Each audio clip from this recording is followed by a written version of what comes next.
Southeast Georgia and the Lowcountry. This is WJCL 22 Morning News. See us now. The biggest moments from a historic presidential debate. I think he looked weak and confused. A man who stood there and lied for 90 minutes straight. The controversial topics addressed by President Joe Biden and former President Donald Trump.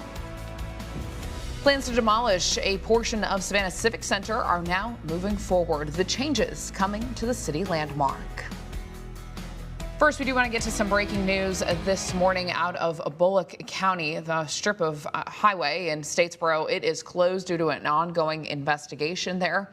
Deputies say that they expect Highway 301 north between Clatter Road and Old River Road to be closed until daylight. We will have much more on this coming up in just a little bit. But we do want to thank you so much for joining us here on WJCL 22. Good morning. I'm Emma Hamilton.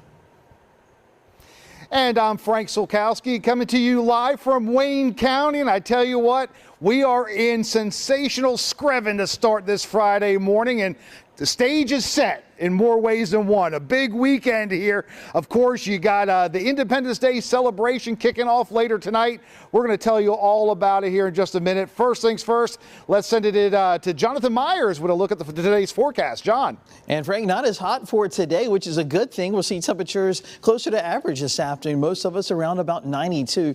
What will top up. But this morning it is muggy, some patchy fog in a few spots. Mid 70s at sunrise, 77 at 8 o'clock. And like yesterday, we had those thunderstorms that started to develop around 1 and 2 o'clock. We'll see it again today. The severe threat for today is definitely lower. Notice we are seeing quite a few clouds out there this morning. You see that gray shading across coastal Georgia all the way down toward the border of Georgia and Florida this morning. So definitely we'll start out with some clouds. Mix of sun and clouds by mid-morning, early afternoon, but those thunderstorms will start to fire back up later today. Going with a 40% chance. It'll be hot this afternoon. 90 for Beaufort, 92 for Ridgeland and Pooler, Alma and Jessup will be near 94 degrees. And more thunderstorms in the forecast also for the weekend. I'll detail that weekend forecast and tracking the tropics in less than 10 minutes.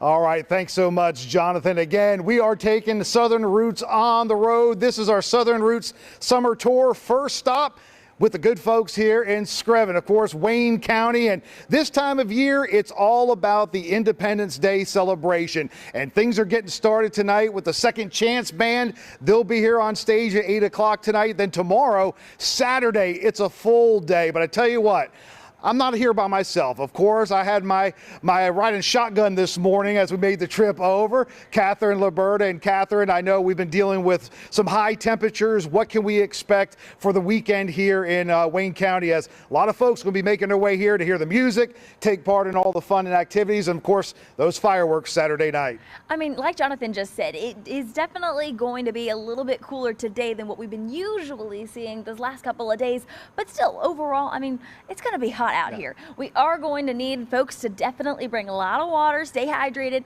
and we are going to be seeing a couple of those showers and storms moving in as we go throughout this afternoon as well as for tomorrow. So overall, definitely going to be warm showers, typical for this time of year. It does look like it's going to be a lot of fun though out here, and regardless of whether we see a short quick shower move in, does look like overall going to be an absolutely great time out here at Screven. Let's be honest, we're getting into that summertime pattern. It's going to be hot during the day, and then we're going to get a chance for a pop-up thunderstorm. We're going to cool things down, then it's going to heat things up again, and then everything's going to be, once we get to the dark, it cools off again. Exactly.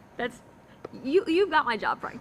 Well, maybe I can go ahead and work that into my contract for the next one. Yeah, exactly. All right, we have a lot to talk about this morning. When we come back, we're going to have the mayor of Screven with us, our good friend Jason Weaver. Going to be talking about this weekend and all the big things happening out here in Wayne County. Again, we're taking Southern Roots on the road this morning. Our first stop here in Screven. Tell you what, Emma, miss you. Next time you're making the trip with us. I'd be happy to make the trip. I can hear that train behind y'all, and I will say, Frank, let Catherine do the weather. I've seen you on a green screen. It's a little scary. So, all right. Thanks, guys. Scary. We'll check in with you in just a little bit. He's not equipped to be president. You know it, and I know it. What are you talking about? You have the morals of an alley cat. This morning, we have new reaction to the game-changing CNN presidential debate. President Joe Biden kicked off the debate with a raspy voice and at times struggled to finish his thoughts. This while the former president, Donald Trump, spewed a string of falsehoods on everything from abortion to January 6. WJCL 22 News' White House correspondent Kaylin Norwood is in Atlanta with a recap of the debate.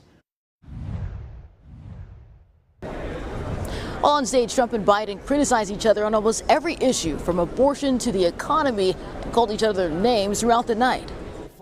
President Joe Biden and former President Donald Trump facing off for the first time since 2020. The two taking jabs at each other. Every single thing he said is a lie. I really don't know what he said at the end of that sentence. I don't think he knows what he said either. On top issues for voters heading into November, like the economy. He has not done a good job. He's done a poor job, and inflation's killing our country. He's the only president other than Herbert Hoover who's lost more jobs than he had when he began. On immigration, I've changed it in a way that now you're in a situation where there are 40% fewer people coming across the border illegally. We had the safest border in the history of our country. The border, all he had to do was leave it. Trump and Biden sparring over abortion access. We think it's a radical thing. We think the Democrats are the radicals, not the Republicans. For 51 years, that was the law. 51 years. And debated over who's the better leader for the country's veterans. The only sacred obligation we have as a country is to care for our veterans when they come home and their families and equip them when they go to war. That's what we're doing. There's nobody that's taken better care of our soldiers than I have. When asked about Trump's recent felony conviction, he could be a convicted felon as soon as he gets out of office. Joe could be a convicted felon with all of the things that he's done. The only person at this stage is a convicted felon is the man I'm looking at right now. Both candidates are now taking their message on the road. Trump is headed to Virginia on Friday, and Biden is expected to hold his largest rally yet in North Carolina. In Atlanta, I'm Kaylin Norwood. This morning, we're hearing reactions from politicians across the political spectrum. After the debate, our South Carolina Republicans were quick to comment on President Biden's performance. I think he looked weak and confused. I like him. No way you could believe this man could be commander-in-chief for more years. I'm very worried about the country now. Overall, just a dominant performance by Donald Trump and a lackluster performance by Joe Biden. It's one of the reasons why his campaign is already putting out that he has a cold. When you start covering the tracks before the debate's over, that is a bad sign. Meanwhile, U.S. Georgia Senator Raphael Warnock is going after former President Donald Trump's answers on the debate stage. The American people got a chance tonight to be reminded about the character of Donald Trump, a man who stood there and lied for 90 minutes straight. He tried to take credit for capping the cost of insulin and prescription drugs. Well, I know that's a lie because that's my bill. I passed it, and Joe Biden signed it into law. The next presidential debate is September 10th, and it will air right here on ABC. This morning, Savannah City leaders are now moving forward with demolishing the arena inside of the Civic Center. City Council voted last night to get rid of the arena but keep the theater. Some people we spoke to would rather see it torn down and rebuilt entirely. We are stewards of a 300-year-old masterpiece, and we have a duty to restore it. Others spoke in favor of the decision, praising city leaders' support for the performing arts community. This is just the first of many decisions that will come with the renovation. No word yet on when that project will begin. Right now, authorities are urgently searching for two missing Liberty County Fire Service members. We've told you that Chandler Kubander and Reagan Anderson were reported missing back on Monday. Coming up in our next half hour of news, we'll hear from the missing man's parents. We're also uncovering some troubling details about an incident involving the missing pair that happened just before they vanished. Be sure to stick around for that full story.